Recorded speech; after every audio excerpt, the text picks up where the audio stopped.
Today we're going to give you 5 tips to pass your CDL pre-trip inspection when you show up at the DMV.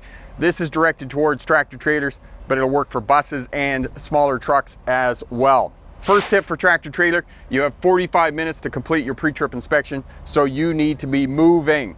Don't dawdle when you're doing your pre-trip inspection, and don't get stuck on a component if you can't remember the name of it. Simply touch it, secure, not damaged, not leaking. If you make a mistake, just keep going. Take a breath and carry on, because the examiner may not even have seen the mistake that you thought you made. Keep it simple, don't make it over complex, otherwise you're going to forget the major components of the vehicle and be able to determine if they're working.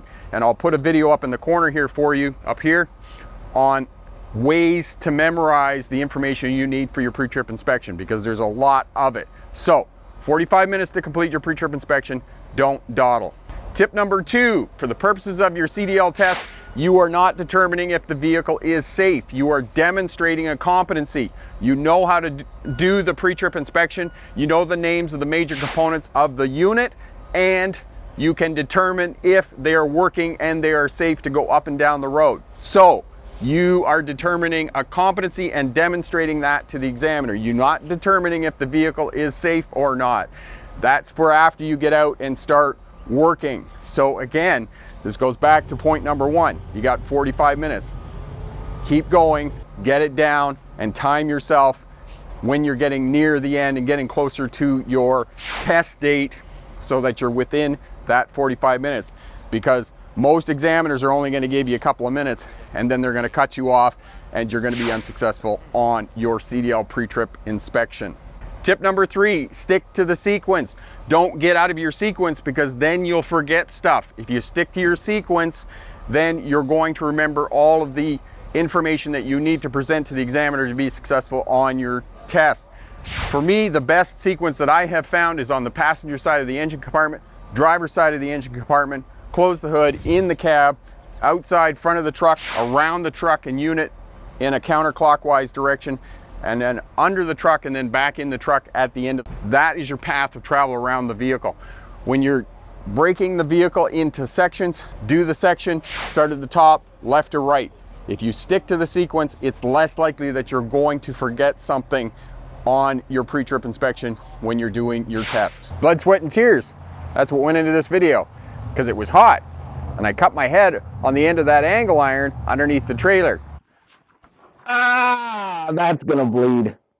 If you want the complete list, detailed list of what you need to say, what you need to inspect for the purposes of passing your pre-trip inspection, click up in the corner here, head over to the Smart Drive Test website. Tip number 4, if you forget something, you can go back and check it. If you're in the cab, you're finishing up, you're filling out your pre-trip inspection sheet, and you look at it and you go, oh, I forgot my emergency equipment. Yes, you can go out, check your emergency equipment, which is your fire extinguisher, your first aid kit, your flares, which are not flares in this day and age, because we figured out that, you know, fire and flammable materials tend to create fires, so now they're triangles. Flashlight, fluids, extra fluids. Those are your 5 F's. You can go out and check that, come back in, and once you sign the pre-trip inspection and hand it to the examiner, that's when you're finished your pre-trip inspection. But until that point, yes, you could go back and check something else. Tip number 5, when you show up at the DMV or the test center, get everything ready. Chock the wheels, release the parking brakes on the truck. If you've got an older truck with an older air brake system, you'll have to drain the wet tank. Most newer trucks are going to have an ADIS system, air dryer integrated system, and you'll know that through the course of your training. Get all your tools out. If you're doing the pry bar method, you're not going to have measuring tape and markers and those types of things, but that'll all be set up with the driving school, because most of you are going to be going to a driving school. If you're using the pry bar method, you might need some safety equipment.